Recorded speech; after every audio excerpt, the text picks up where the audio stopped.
wir überzeugt sind, dass es für das Mut braucht. Vielleicht bist du heute da und du denkst, während ich am Reden bin, was hat das mit mutig Leben zu tun? Ich hoffe, es gelingt mir, das so überzubringen, dass du irgendwann merkst, was es mit mutig Leben zu tun hat. Und zwar ist der Text, den ich heute für den Input ausgewählt habe, ist aus dem 2. Timotheus, Kapitel 2, Verse 1 bis 3. Und ganz kurz zum Timotheusbrief, zu den Umständen. Der Timotheusbrief ist ein Brief, den Paulus geschrieben hat. Und zwar in der Verfolgung im Gefängnis. Paulus hockt im Gefängnis und weiß, mein Leben endet da. Der Lauf vom Leben ist vollendet. Mein Lauf von meinem Leben geht da zu Ende. Und er schreibt den Brief. Er schreibt den Brief an Timotheus, an sein Kind, an sein geistliches Kind, an den, den er so gern hat, an seinen treuen Mitarbeiter. Und dabei sehen wir nicht irgendwie, schreibt er irgendwie Sachen von Selbstmitleid, sondern er möchte Timotheus ermutigen. Er möchte Mut zusprechen für den Dienst, den er tut in der Gemeinde in Ephesus. Und er möchte auch uns damit ermutigen. Und er möchte Timotheus auch ermahnen und ihn warnen und sagen, hey, schau auf das und das. Es kommen schwierige Zeiten auf die Gemeinde, auf die Christen zu. Wir stehen in schwierigen Zeiten. Wir gehen in den Text hinein, 2. Timotheus 2, Vers 1.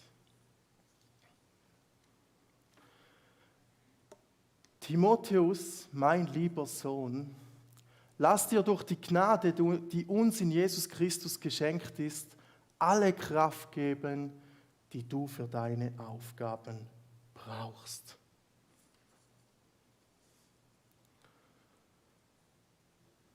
Ich hatte den Vers überschrieben bei mir mit Jesus first, Jesus zuerst. Paulus nannte Timotheus das sein geistliches Kind. Warum? Timotheus war ein treuer Mitarbeiter von Paulus. Der Paulus hat viel in Timotheus investiert. Und jetzt möchte er ihm da Mut zusprechen und möchte ihm sagen, hey, lass dir die Gnade von Jesus, die uns durch Jesus geschenkt ist, alle Kraft geben für deinen Dienst. Der Timotheus ist vom Typ her, vom Naturell her, nicht der mutigste. Eher vielleicht auch ein Schüchterner, nicht unbedingt sehr mutig. Und der Paulus gibt da eigentlich dem Timotheus weiter, wie er das erlebt hat. Nämlich er schreibt im 1. Timotheus 1,12 schreibt der Paulus, dass er Kraft von Gott bekommen hat. Und das sagt er dem Timotheus, hey, als allererstes, bevor wir zu der Aufgabe kommen, lass dir Kraft geben von Gott. Andere Übersetzungen schreiben, sei stark in der Gnade, also bist stark in der Gnade von Jesus Christus, also stark sein durch ein unverdientes Geschenk. Für mich hat der Vers 2 Richtungen, wo man durchgehen kann. Auf die einen Seite sagt Paulus und Timotheus, hey, Timotheus, vergiss nie, du kannst zu deiner Rettung nichts beitragen. Es ist Gnade. Du bist gerettet durch Jesus Christus. Das ist ein Geschenk. Nicht, weil du so ein toller Typ bist, nicht, weil du alles in der Gemeinde geleistet hast, nicht, weil du Leute angeleitet hast. Es ist ein Geschenk. Du kannst nichts beitragen dazu. Und das ist eine Herausforderung, auch für mich. Ich weiss nicht, ob du so Gedanken kennst. Manchmal, wenn wir einen Fehler machen, ja, das ist dann schon gut. Ich arbeite ja ein bisschen in der Gemeinde mit, dann kommt es dann schon gut. Bei Gott gibt es keine Strichliste. Der Tom war 40 Mal in der Kirche Bill im Jahr 2022. Und dann ist einfach schon gut. Nein, es ist Gnade. Ich kann nichts, aber auch gerne nichts dazu beitragen, dass ich gerettet bin. Überhaupt nichts. Es ist ein unverdientes Geschenk. Und durch das unverdiente Geschenk soll ich Kraft für meinen Dienst herausziehen. Und die andere Ebene ist für mich, wo der Paulus und Timotheus sagt, hey, egal, das Erste, was vor allem kommt, ist die Beziehung zu Jesus. Wir dürfen nicht vergessen, im Kontext vom Timotheusbrief lesen wir, dass der Paulus den Timotheus ermutigt, er soll kämpfen, er soll sich reingeben, er soll das Beste geben und so weiter und so fort. Aber zuerst sollen die Beziehung mit dem Jesus pflegen. Weil der Paulus weiß, die echte Stärke, die kommt von Gott. Meine eigene Kraft, ich meine, für mich ist das mega entlastend, weil ich weiß, meine eigene Kraft, das spüre ich immer wieder, die ist irgendwann aufgebraucht. Wir haben kurz vor der Weihnacht hat Rebi Angina bekommen. Und ich habe im Büro recht viel zu tun, wollte eine Ferie machen, alles unter einen Hut bringen. Rebi 2 Tage flach gelegen. Und dann hat es geheißen, am Tag durch das Kind zu schauen und am Abend noch zu arbeiten. Aus eigener Kraft unvorstellbar. Und ich habe wirklich empfangen, so die Power von Jesus, wo er mich da durch die Situation durchgetragen hat. Paulus sagt am Timotheus, egal wie es stürmt in deinem Leben, was drumherum passiert, heb dich fest an dem Jesus. Das ist ein Rat, wo mir jemand, der in meinem Leben wichtig war oder wichtig ist, mir mit auf den Weg gegeben hat. Eine Person, die meine grössten Stürme erlebt hat, meine grössten Widerstände. Und die Person hat zu mir gesagt, Tom, egal was passiert rund um dich herum, heb dich fest an dem Jesus. Das ist 20 Jahre her. Und ich weiß das noch, wie wenn es heute wäre. Und das ist so ein bisschen auch ein Lebensmotto geworden. Und die Gnade, wir haben es vorher gesehen, Jasmin hat es auch gesagt, die Gnade ist unverdient. Jesus ist am Kreuz für deine und meine Fehler gestorben. Der Timotheus von dieser Gnade hört nicht das erste Mal von dieser Gnade. Wir hören nicht das erste Mal von dieser Gnade. Aber an Paulus ist es wichtig, als Vermächtnis, das an Timotheus weiterzugehen und zu sagen, hey, lebe aus dieser Gnade und lebe aus dieser Kraft von Gott. In Jesus stark sein heisst, im Hören von ihm stark werden, in der Gemeinschaft mit ihm stark werden, wie ein Gerät, wo man an die Stromquelle tun muss. So sollen wir verbunden sein und unseren Akku aufladen bei Jesus. Es soll ein Bild sein für uns, wo wir mitnehmen und sagen, hey, ich muss wieder einmal einstecken, meine Kraft ist begrenzt, ich muss Kraft tanken. Paulus sagt das in Kolosser 2,7, sagt er, seid in ihm, also in Jesus, verwurzelt. Baut euer Leben auf ihm auf. Bleibt im Glauben fest und lasst euch nicht von dem abbringen, was euch gelehrt worden ist. Für das, was Gott euch geschenkt hat, könnt ihr ihm nicht genug danken. Ich habe uns ein anderes Bild noch mitgebracht. Und zwar ist es das Bild von dieser Verwurzelung. Und das ist etwas, was ich mir wünsche für dich und mich in diesem Jahr, dass wir die Zeit in Jesus investieren, dass unsere Wurzeln wachsen dürfen. Denn der Baum kann zwar manchmal von oben oder von der Seite schön aussehen, aber das Entscheidende ist, wie ist die Wurzel. Wenn die Wurzel nicht gut ist, wird der Baum früher oder später verwelken. Aber wenn die Wurzeln stark sind, und ich weiss nicht, habt ihr schon mal starke Wurzeln aus dem Boden rausgerupft? Im Schweiße deines Angesichts. Das ist wirklich streng. So ein gut verwurzelter Baum, den kriegst du nicht einfach so raus. Und das wünsche ich uns. Und Jesus lädt uns ein mit der Jahreslosung in Johannes 6,37, wo er sagt, hey, wer zu mir kommt, ich werde dich nicht wegweisen. Wie schön ist das?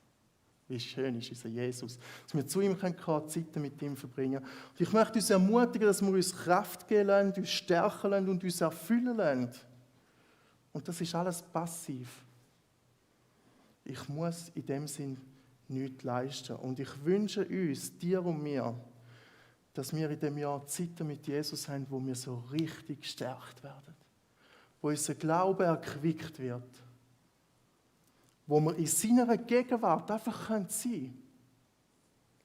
Wo wir uns fühlen lassen, ihm begegnen, uns von ihm stärken lassen und uns ausrüsten lassen. Und vielleicht, wenn du jung im Glauben bist, hey, und du hast einen Flow und sagst, hey, mega cool, ich möchte Zeit mit dem Jesus verbringen, mach's und tu es. Vielleicht bist du schon länger im Glauben und du merkst, meine Begegnungen mit Jesus, das ist irgendwie immer ein bisschen das Gleiche, das ist nichts Neues. Ich möchte dich ermutigen, probier neue Wege aus. Wenn du vielleicht bis jetzt angehockt bist mit deiner Kaffeetasse am Morgen früh und hast die Bibel aufgeschlagen und hast Zeit mit Jesus verbracht und du merkst, irgendetwas funktioniert nicht mehr. Bist mutig, neue Wege zu gehen.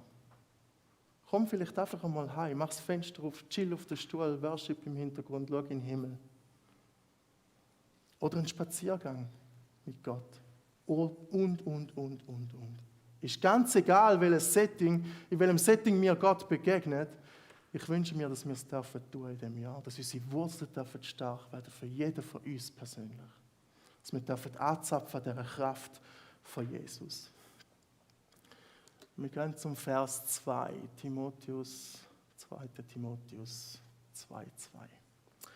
Gib die Botschaft, die du von mir gehört hast und deren Wahrheit dir von vielen Zeugen bestätigt wurde, an vertrauenswürdige und zuverlässige Menschen weiter, die ebenfalls fähig sind, andere zu lehren. Der Timotheus soll dafür sorgen, dass das, was er gehört hat von Paulus und von vielen anderen, dass das weitergeht und weitergeht und weitergeht. Und das sehen wir auch schon im Leben von Timotheus persönlich, dass das passiert ist. Die Großmutter von Timotheus, Lois, war eine gläubige Frau. Der Glaube ist weitergegangen zu der Eunike, der Mutter von Timotheus. Und der Glaube ist weitergegangen von Timotheus zu anderen Menschen. Und ich glaube, wenn wir das andere lehren, das dürfen wir nicht nur so verstehen, dass wir einfach an einen Tisch hocken, der Timotheus, und er soll jetzt andere belehren und und halbstündige Predigt und nachher gibt es einen Test und so weiter und so fort. Ich glaube, das Lehren ist auch viel mehr gemeint wie ein Anvertrauen. Paulus und Jesus haben so gelehrt, dass sie den Menschen etwas anvertraut haben. Und das hat oft eine Beziehung vorausgesetzt. Und das ist nicht unbedingt nur ein Lehren von Wissen vermitteln, sondern es ist ein Lehren mit dem ganzen Leben, mit dem Leben teilen, mit in andere Menschen investieren, mit dem Unterwegssein miteinander.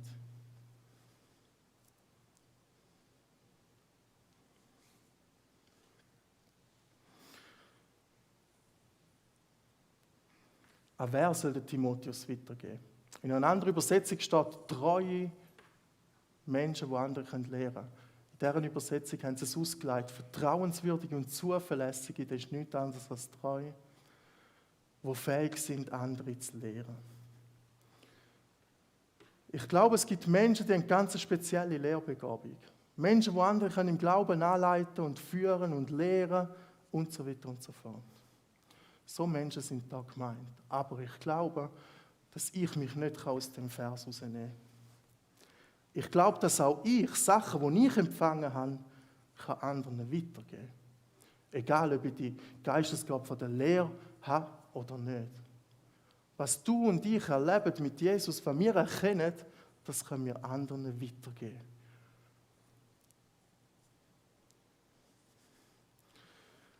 Der Vers 2 erinnert mich so ein bisschen auch an die ganzen Heldenfilme. Ich weiß nicht, ob du die kennst. Braveheart, Rocky, Spider-Man, Matrix und so weiter und so fort. Schon meistens ist immer so ein bisschen das gleiche Setting, oder? Es gibt einen Held, der kommt eine Aufgabe über, der muss etwas tun, meistens einen Bösen ausschalten oder irgendeine Situation meistern. Und dann kommt er vielleicht am Anfang ein bisschen ins Grübeln. Kann ich das überhaupt? Geht das überhaupt? Und dann kommt irgendwann der grosse Mentor und sagt, hey, ich sehe das Potenzial und du kannst das, braucht nur ein bisschen Training, das kommt gut. Und los geht's mit dem Trainieren, oder, beim Rocky auf den Fight hin. Und dann merkt der Held, hey, ich werde geschliffen, ich werde ausgerüstet und er geht los, vernichtet den Bösen, kommt zurück, wird gefeiert, das Held, alles wunderbar. Aber erst durch die Hingabe und Liebe von diesen Mentoren wird der Held erst zum Held. Ich hatte das Privileg, in meinem Leben 4, 5 Leute zu haben, die sich in mich investiert haben. 4, 5 Leute zu haben, wo es wichtig ist in erster Linie, dass ich zu dem Jesus komme. Aber auch 4, 5 Leute, die gesagt haben, hey, in dem Tom, da sehe ich Potenzial, den möchten wir anleiten, den möchten wir weiterführen. Das ist auf der einen Seite ein Paddy, wo ich heute wieder auf dem Weg begegnet bin.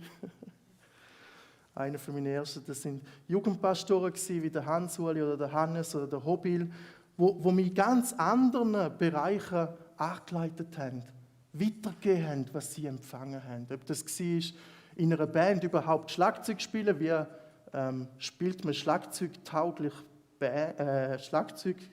gemeindetauglich Schlagzeug in einer Gemeinde. So, gell, Paddy? Und andere haben mir nachher gelernt, wie leite ich denn überhaupt eine Band?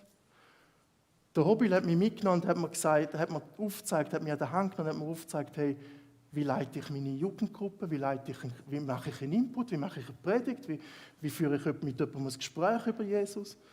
Und das Interessante ist, die sind nicht einfach zu mir gekommen und gesagt, hör mal, jetzt kommst du mal an den Tisch und dann reden wir mal ein bisschen. Sondern das ist im Leben passiert. Gerade mit dem Hobby zum Beispiel, das war sensationell, oder? Wir sind damit Tennis spielen. Und vorher, nachher oder in der Pause haben wir austauscht, haben wir darüber geredet, hey, unsere Jugendarbeit, was könnte der nächste Schritt sein? Oder jemand hat einen Gedanken und hat gesagt, hey Tom, was meinst du zu dem? Oder hey, machst du Input oder organisierst du das Sommercamp? Und so sind wir im Leben miteinander unterwegs gewesen. Und sie haben mich extrem geprägt. Und ich bin überzeugt, wenn ich an diese 5 Leute denke, wenn ich auf meine 5 Jahre Dienst zurückschaue, wo ich da bin, ich hätte diesen Dienst nie so tun können, wie ich den tue, wenn ich die 5 Leute nicht gehabt hätte. Vielleicht wäre ich nicht einmal im Glauben mit dabei, wenn ich die 5 Leute gehabt hätte. Aber garantiert, ich konnte so viel profitieren, dass sie mich an der Hand genommen haben und mich weitergeführt haben im Glauben, wo ich da in die Arbeit einfließen konnte. Fantastisch. Mir hat es unglaublich gefreut, das zu sehen und zu erkennen, wie sie den Mut haben, mich an der Hand zu nehmen und zu sagen, hey Tom, ich investiere in dich. Ich verbringe Zeit mit dir. Ich zeige dir dies und jenes. Ich bin mit dir unterwegs. Ich teile Leben mit dir.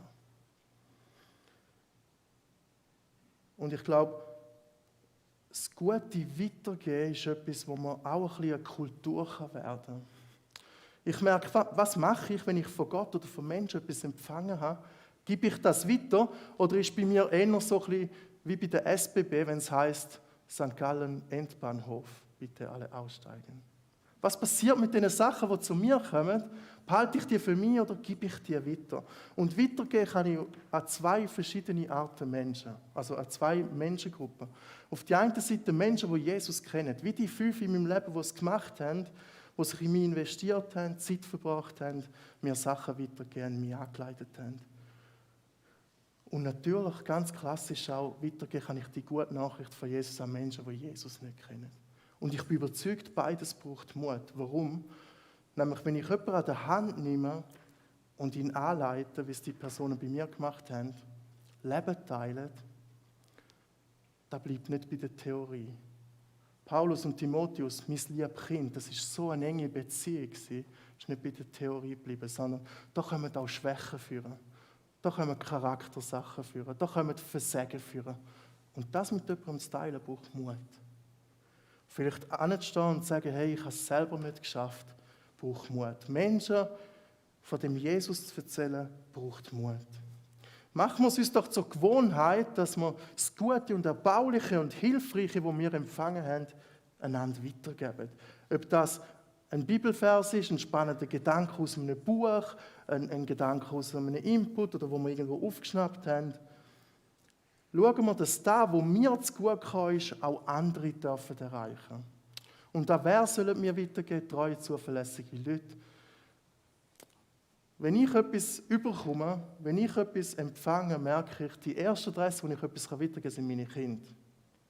Weil das sind meine Nächsten, die ich im Glauben anleiten, sich an der Hand nehmen und zu Jesus führen. Und das ist eine super Übung, weil dem muss ich es nämlich so erklären, dass der Leon 5 daraus kommt. Und das ist etwas, wo, wenn wir etwas weitergeben, auch ein Maßstab sein für uns. Wir müssen es so weitergeben können, dass die Kleinsten daraus kommen, so ab 5, 6. Aber wir können es weitergeben an unsere Leiter, Mitarbeiter, Freunde, Nachbarn, Bekannte, Verwandte und so weiter.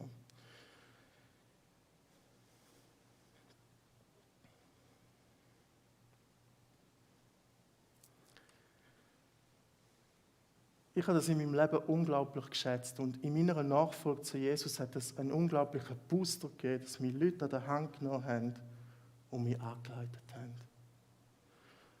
Wo mir gezeigt haben, Tim, wir zeigen dir im Unterwegssein, wie gelebte Nachfolge ist.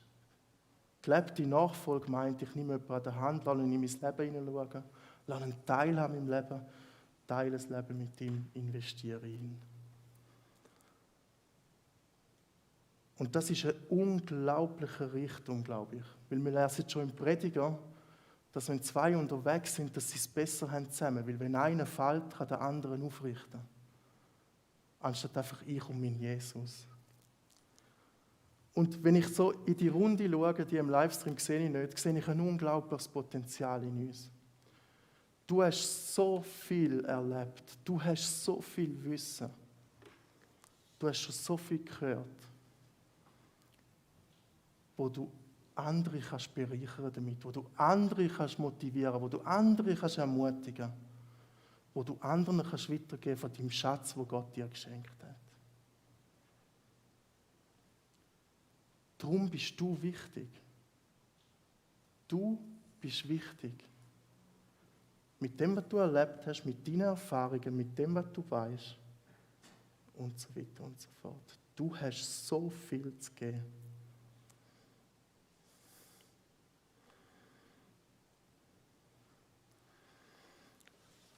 So ein Begriff, den man die letzten 2 Jahre immer wieder umtreibt, ist geistliche Mutterschaft und geistliche Vaterschaft. Was heißt das? Ich wünsche mir, dass wir einander geistliche Mütter und Väter sein. Dass wir einander helfen, Jesus nachzufolgen. Im Wissen, dass es einander braucht, dass ich Jesus nachfolgen kann. Wenn jemand mir eine Ermutigung erzählt, die er erlebt hat, ist das eine Ermutigung für mich, wenn es um mich herum vielleicht stürmt, wenn ich vielleicht sogar an dem Jesus zweifle, wieder einmal krank im Bett liege und wenn ich weiß, Jesus hat in einem anderen Leben eingegriffen, ermutigt mich das. Und alles fängt an mit unserem Vorbild. In erster Linie, das hat Jesus auch gemacht, komm und schau. Komm, ich zeige dir, wie ich es mache. Wenn mich jemand etwas fragt, komm, ich zeige dir, wie ich es gemacht habe in dieser Situation. Und ich wünsche mir, dass das passieren darf. Dass wir von dem Erfahrungsschatz zehren und nutzen. Wir können einander das Vorbild sein.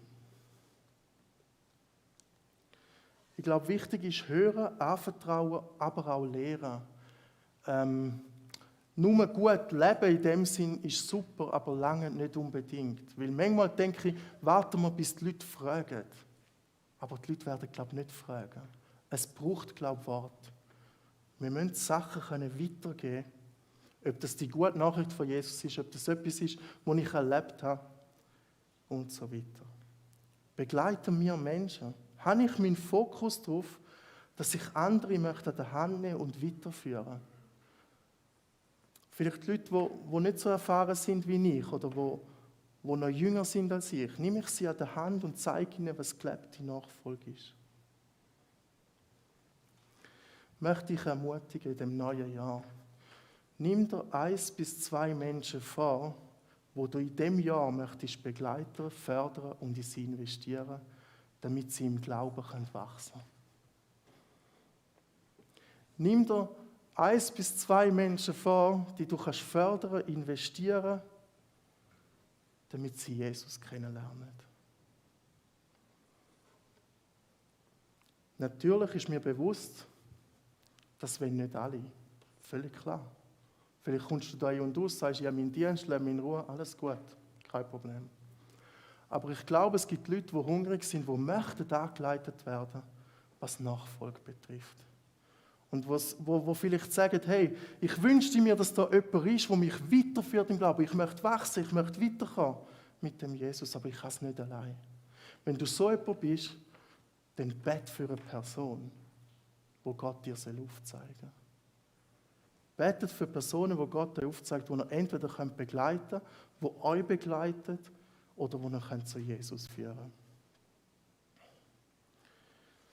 Ich mache noch Klammern zu unseren Leitern. Der Paulus beauftragt hier den Timotheus, das passiert eigentlich in einer akuten Situation, weil der Paulus wünscht sich, dass der Timotheus nach Rom kommt. Er wünscht sich nichts Sehnlicheres, als den Timotheus zu sehen. Und dafür muss der Timotheus schauen, dass, wenn er weg ist, dass der Laden in Ephesus läuft. Und der Timotheus hat dann nicht gewusst, komme ich jemals wieder zurück auf das Ephesus? Weil es ist Verfolgung gewesen. Es kann sein, dass ich von Gott einen anderen Auftrag bekomme. Es kann sein, dass ich auch hingerichtet werde, ins Gefängnis geschossen werde. Und dann muss der Laden hier in Ephesus weiterlaufen. Und nicht nur das, sondern es soll sichergestellt sein, dass die gute Nachricht von Jesus als Nahrung für die Gemeinde weiterverzählt wird, aber auch für Menschen, die Jesus nicht kennen. Und der Timotheus soll alles so ordnen, als ob er nicht mehr zurückkommt und die Gemeinde funktioniert. Und ich finde das ein wahnsinniges, ermutigendes Beispiel aus unserer Mitte von der Band Believe in You. Ich hätte es gerne nicht abgesprochen, ob ich es sagen darf, aber ich sage es jetzt gleich. Tatjana hat die Band gegründet. Ist mit der Band unterwegs gewesen, Austausch, ähnlich Kleingruppen, sie haben probt, sie hat viel Zeit investiert. Und irgendwann wird sich Tatjana überlegen, wem kann ich das anvertrauen? Und Gott hat ihr Jasmin gezeigt. Und jetzt, wer Jasmin kennt, ist ja nicht so, dass Jasmin so sagt, hey, ich bin ein cooler Leiter, kommt zu mir, ich führe euch in ganz andere Sphären, hey, wir machen eine CD, wir spielen die 2 Jahre im Praise Camp und so weiter und so fort. Wir müssen folgen, dann kommt es mega gut. Hey, aber nur wir hinten an. Jasmin ist nicht eine, die sich im Mittelpunkt stellt und sagt, hey, ich bin da, komm mit mir.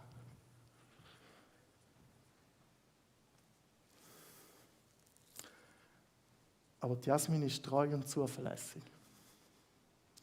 Die Jasmin hat sich dieser Herausforderung angenommen. Und weil sie treu und zuverlässig ist, macht sie das zu einer sensationellen Leiterin. Und auch ihr Herz macht sie, ihre dienende Haltung macht sie zu einer sensationellen Leiterin. Und wenn man sieht, den Weg, den sie gemacht hat, von dort, wo Tatjana sie langsam in die Verantwortung hineingenommen hat, bis heute, wo sie betet und etwas weitergibt, das ist fantastisch. Alles nur, weil Tatjana den Mut hatte, sich überflüssig zu machen und in jemanden zu investieren. Ich finde das ein Paradebeispiel aus unserer Mitte, wo mir zeigt, wie Gottes Reich funktioniert. Und Tatjana hat das super gemacht. Sie hat sie mitgenommen, Verantwortung übergeben, sie haben die Sachen zusammen gemacht, nachher hat sie allein gemacht und jetzt habe ich gehört, auf das Jahr steigt Tatjana ganz aus in der Band. Ich hoffe, ich erzähle keinen Seich. Und Jasmin übernimmt, völlig und ganz. Und jetzt ist natürlich die Challenge, wenn wir 2. Timotheus 2,2 nehmen, für die Jasmin, wo ist wieder jemand in dieser Band, wo ich Sachen weitergeben kann? Vielleicht ist die Person gerne nicht in der Band, vielleicht aber schon. Und so staune ich, wie Gottes Reich funktioniert. Und darum möchte ich dich als Leiter ansprechen. Hast du einen Co-Leiter? Vielleicht bist du Leiter von einer Dienstgruppe und sagst, hey, ich habe keinen Co-Leiter. Wenn ich weg bin, fällt alles auseinander. Vielleicht ist das eine von den 1 bis 2 Personen, die du in diesem Jahr investieren kannst. Halt Ausschau nach einer Person in deinem Team oder außerhalb von deinem Team, wo du ins Team kannst holen, wo fähig ist, dein Team zu führen, wenn du ausfällst.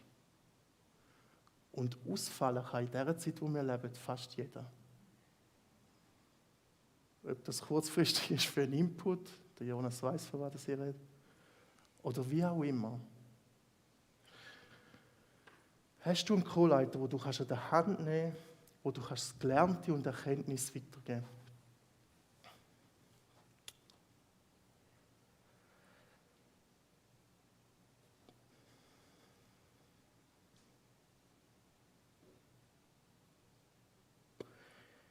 Im Vers 3, ich gehe nur noch ganz kurz darauf ein, im Vers 3 schreibt der Paulus dem Timotheus, dass er wie ein guter Soldat soll sein, bereit, zusammen mit Jesus oder mit dem Paulus für das Evangelium zu leiden, für die gute Nachricht zu leiden. Und das ist auch etwas, was wir in diesem Jahr einfach so mitnehmen dürfen. Wenn wir mit Jesus unterwegs sind, werden Widrigkeiten kommen. Unweigerlich. Ob das Personen sind, die sich uns in den Weg stellen, der Teufel, Situationen, was auch immer. Und der Paulus braucht da 3 super Bilder, wo eben genau das auch beinhaltet, dass wir Sachen, die wir empfangen, weitergeben. Nämlich er sagt, hey, bist wie ein Soldat, der bereit ist für den Kampf, der rausgeht, der den Auftrag trotz widriger Umstände ausführt. Bis ein Sportler, der diszipliniert trainiert für den Wettkampf. Oder bis ein Bauer, der mit Ausdauer sagt. Und wenn man leidet für das Evangelium, was heißt das? Jesus hat auf viele Arten gelitten, körperlich, physisch, psychisch. Aber oft hat er auch gelitten, wenn die Menschen ihn abgelehnt haben. Er hat Tränen in den Augen, er hat Mitleid mit den Menschen, wenn er sieht, dass Menschen ohne ihn leben wollen. Und ich möchte dich und mich in diesem Jahr herausfordern. Brüllen mir die Tränen mit Jesus mit, wenn Menschen die Botschaft von Jesus ablehnen. Leiden wir mit Jesus mit, dass es nicht viele Christen gibt in unserem Land. Brüllen mir Tränen, dass die gute Nachricht von Jesus noch viel, viel mehr verbreitet werden.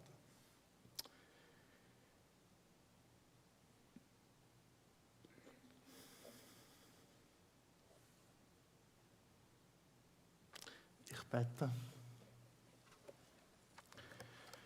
Jesus Christus, ich möchte dir Danke sagen, dass du Timotheus gebraucht hast, ihm Mut geschenkt hast für seine Aufgabe in Ephesus. Und ich danke dir, Jesus, dass du uns brauchst, wo wir da sind, als Kämpfer und Mitstreiter in deinem Reich. Jesus, ich möchte dich bitten, dass du uns konkret Menschen aufzeigst, die wir zu dir bringen dürfen. Jesus, ich bete konkret, dass du uns Menschen aufzeigst, wo wir den Glauben anleiten dürfen. Zusammen unterwegs sein, Leben teilen. Schenk uns den Mut, das zu tun. Es braucht Mut, vielleicht auch Prioritäten zu verschieben, einen anderen Fokus zu setzen. Jesus, danke, lebst du das Prinzip der Vervielfältigung. Und ist deine Ermutigung nicht nur die Ermutigung für mich, sondern für alle anderen. Amen. Ihr dürft am Schluss vom Gottesdienst, das hat 2 Tischchen, dürft eine persönliche Jahreslosung für euch rausziehen. Ein Vers, der euch vielleicht begleitet das ganze Jahr. Und etwas, was mir auch wichtig ist, noch zu sagen, hey, wenn du merkst, irgendwie, hey, ich brauche Mut, oder wenn du merkst, ich möchte gesegnet werden für das neue Jahr, nach dem Gottesdienst wird es Leute haben am Kreuz, die gern für dich beten, die dich gern segnen, die gern für dich da sind und für dich ein Gebet sprechen, mit dir zusammen beten. Nimm das in Anspruch, gerade vielleicht auch im Ausblick auf die Herausforderungen, die im neuen Jahr auf dich warten.